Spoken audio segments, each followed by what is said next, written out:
Okay, we want to find the perimeter of the trapezoid shown in this image here. This trapezoid encompasses the Ulysses S. Grant Memorial, the Capitol Reflecting Pool right here, and then Union Square is right here. So these distances are, well, the perimeter is just going to be adding up the side lengths, right? And we have 607.78. That's just this length right here.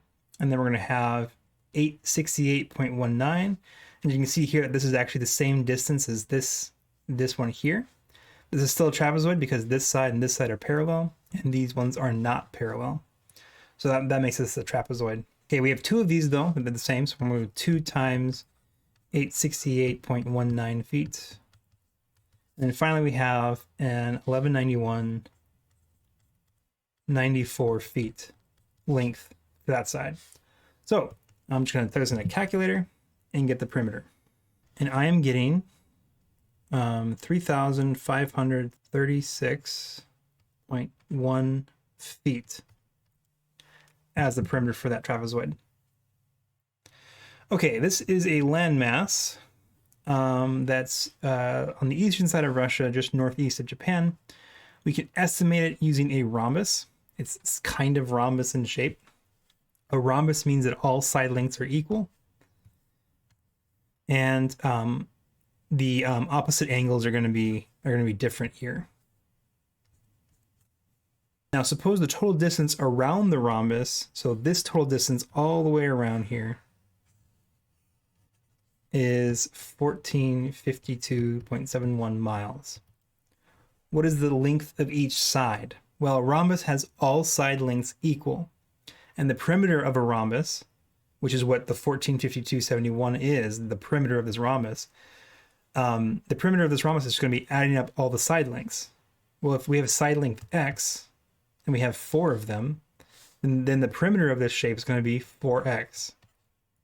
And the perimeter of this shape is 1452.71. So all we have to do to solve this is get x by itself. This is 4 times x. I just need to divide by 4. All right, doing that.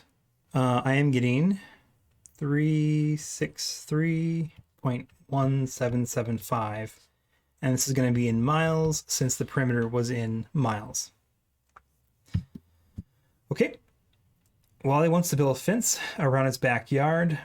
He has the following dimensions known. So he knows this is 5 feet, this is 3 feet, this is 10 feet. And his house is 30 feet by 45 feet. Does he have enough information to buy an accurate amount of fencing? This is how much fencing he needs, right? Just this portion. He doesn't need to fence this portion because his house is there. So he only needs enough fencing here. So we need to know the length of this distance here and this distance here. But this is, it's not said, but we can assume that from the shape of it, this is a rectangle. And if this is a rectangle, that means opposite sides are equal. This is 10 feet. This means this one's also 10 feet. Now this one, this is going to be the same length as this length here. We know this is 5 feet and this is 3 feet. And by the dimensions of the house, right, the shorter side is 30 feet, which is this is the shorter side, and the longer side is 45 feet. Of course, the house is also rectangular, so we assume that this is also 45 feet here, and this is 30 feet here. So we know that this is 5 feet, this is 45 feet, and this is 3 feet. So this entire length is going to be 5 plus 45 plus 3. That's going to be 50 plus 3 is 53 feet. And this is a rectangle here, so this side is also going to be 53 feet.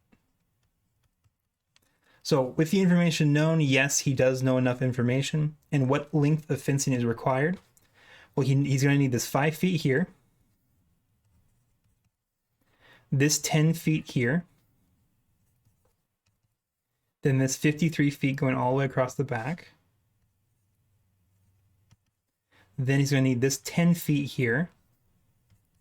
And finally, he needs this last 3 feet to connect with the house.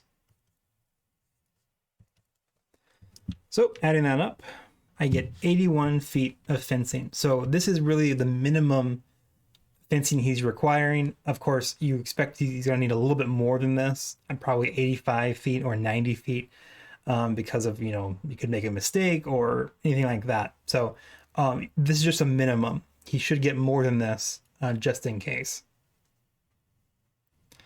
Okay, suppose a basketball court is 50 feet by 84 feet around the outside edge of the outside edge lines of the court.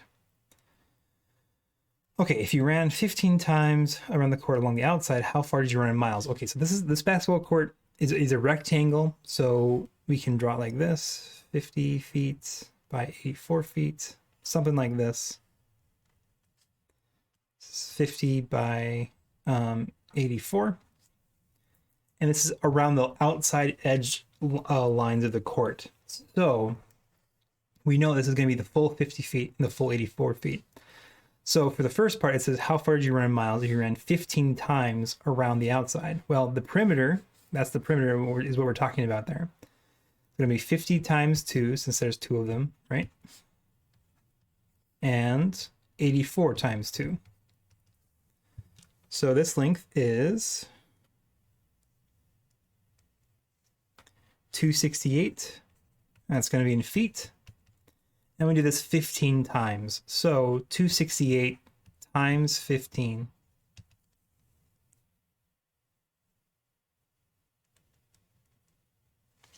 I'm getting 4,020 feet.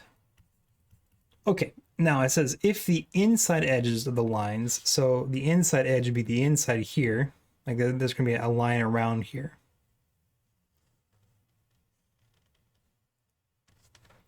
And it says the inside edges of the lines are 2 feet in from the outside edge. So that means it's going to be 2 feet in. This is going to be 2 feet in width.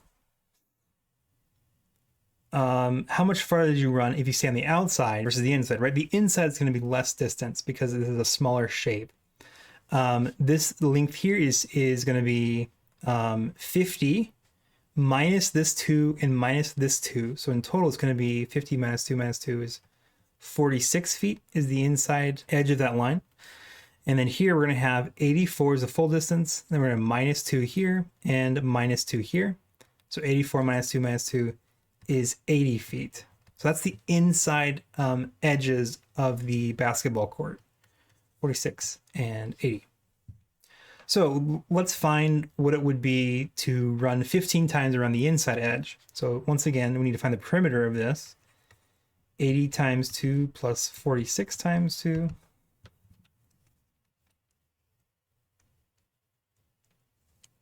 That's going to be 252 feet.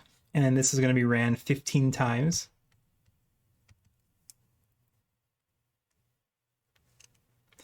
And I'm getting 3,780 feet ran along the inside. So this is the outside. And this is the inside.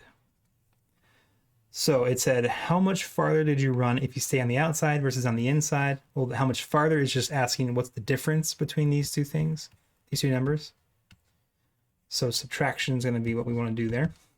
See, 4020 minus 3780, I'm getting 240 feet difference.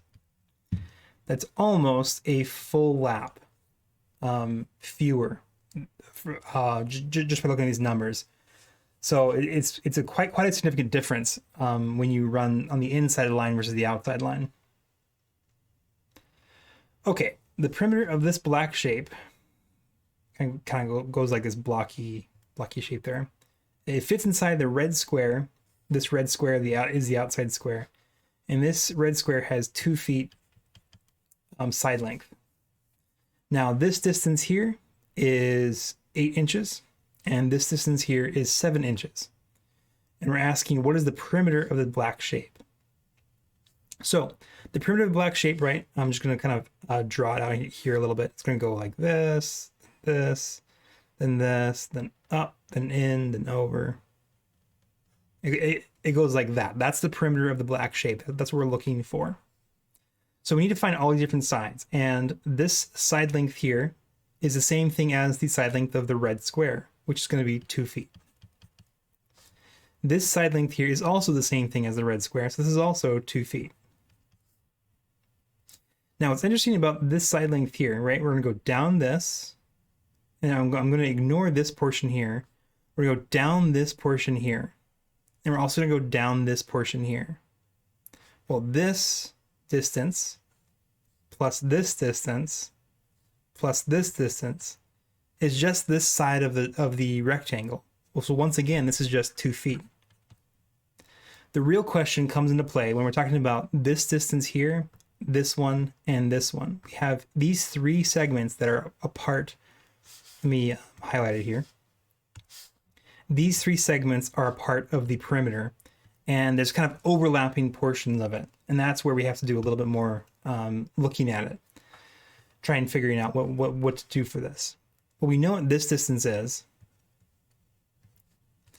And we also know what this full distance is, right? This is just the red square distance. This is just 2 feet. So if this is part of the perimeter and this is not, then all we need to do is take from the 2 feet, take off this distance to find this one here. Well, this one is just going to be, let's see, y was 7 inches. This is 2 feet. Since we have feet and inches, I'm going to write this in inches to make it a little bit easier, and then I'll convert back to probably feet in the end. So we have 2 feet minus 7 inches.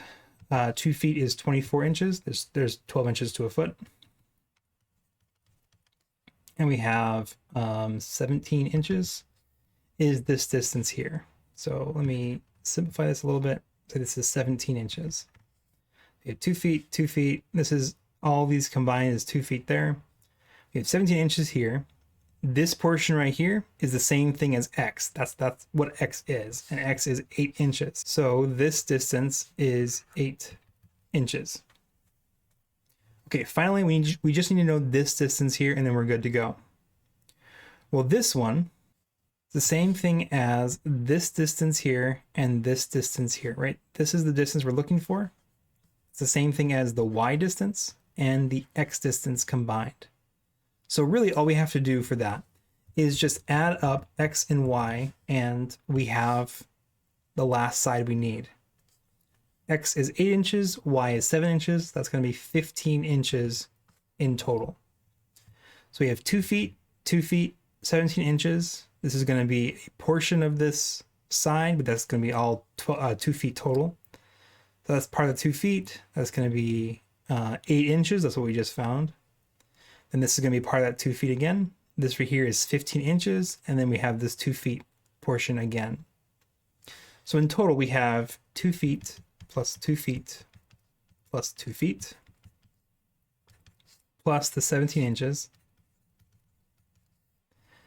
This was part of the 2 feet. This is 8 inches. That was part of the 2 feet. And this is the 15 inches that we just found.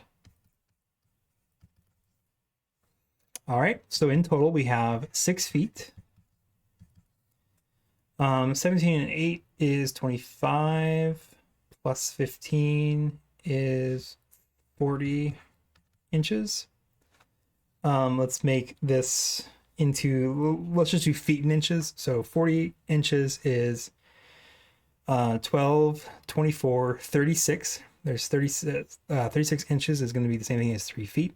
And there's 4 inches left over. So it's the same thing as 6 feet plus 3 feet plus 4 inches. So in total, the perimeter of this shape is 9 feet, 4 inches.